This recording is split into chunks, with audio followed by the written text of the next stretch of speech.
भगवान चैतन्य महाप्रभु 528 वर्ष पूर्व आए धरती पर, जो साक्षात कृष्ण राधा रानी के भाव को लेकर पृथ्वी पर प्रकट हुए चैतन्य महाप्रभु के रूप में, जो कलयुग के जीवों के उद्धार के लिए उन्होंने क्या किया, संन्यास ग्रहण कर लिया। उन्होंने जवानी में ही एक दिन जगन्नाथपुरी में गए रथ यात्रा में भाग लेने के लिए, तो वहां का उड़ीसा का राजा थे प्रतापरुद्र। राजा के मन में इच्छा हुई कि मैं महाप्रभु से मिलूं। महाप्रभु सन्यासी थे। सन्यासी का ये धर्म है कि वे किसी धनी व्यक्ति से नहीं मिलते, और आज के सन्यासी धनी को छोड़ते ही नहीं है, धनी व्यक्तियों को ढूंढते ही रहते हैं सन्यासी, है ना। लेकिन सन्यासी का ये धर्म है कि धनी व्यक्ति से नहीं मिलते, राजा से नहीं मिलते। राजा प्रतापरुद्र ने पत्र लिख के भेजा महाप्रभु से कि महाप्रभु मैं आपसे मिलना चाहता हूं। महाप्रभु ने सीधा ना कर दिया, मैं किसी राजा से नहीं मिलता। तब राजा प्रतापरुद्र ने सार्वभौम भट्टाचार्य जी को कहा कि आप महाप्रभु को मनाइए ना, मैं उनसे मिलना चाहता हूं। सार्वभौम प्रभु ने कहा महाप्रभु आप उनसे मिल लीजिए ना। बोले नहीं मिलूंगा, मैं नहीं मिलूंगा। राजा प्रतापरुद्र स्वरूप दामोदर को कहने लगे कि आप मनाइए ना प्रभु। स्वरूप दामोदर कहने लगे महाप्रभु मिलिए ना। बोले नहीं मिलूंगा। यहां तक कि राय रामानंद को कहा कि आप कहिए।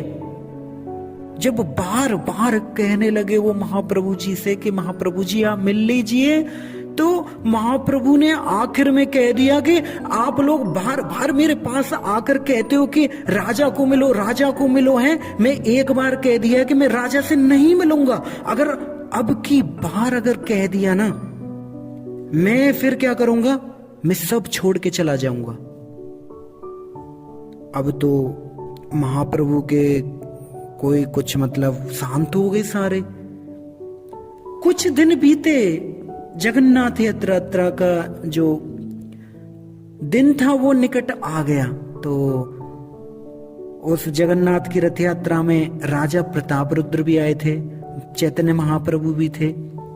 तो जो प्रतापरुद्र है वो सोचते हैं क्यों ना मैं झाड़ू लगाऊं।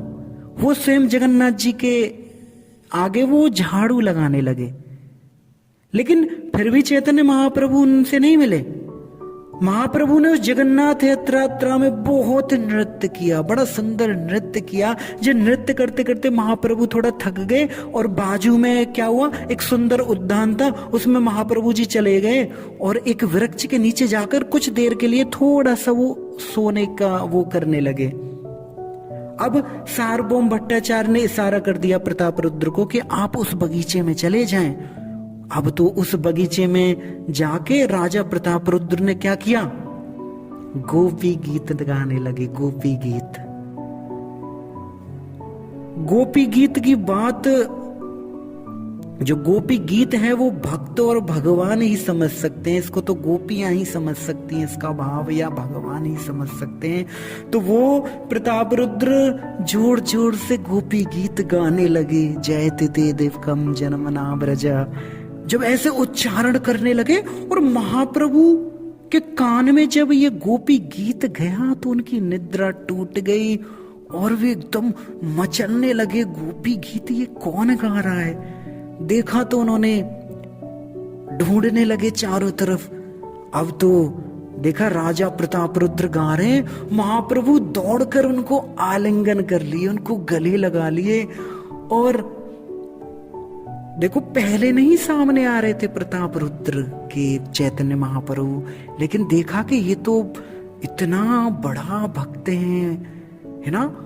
तो कितने भाव से चैतन्य महाप्रभु ने उनको गले लगा लिया, राजा प्रतापरुद्र को भी।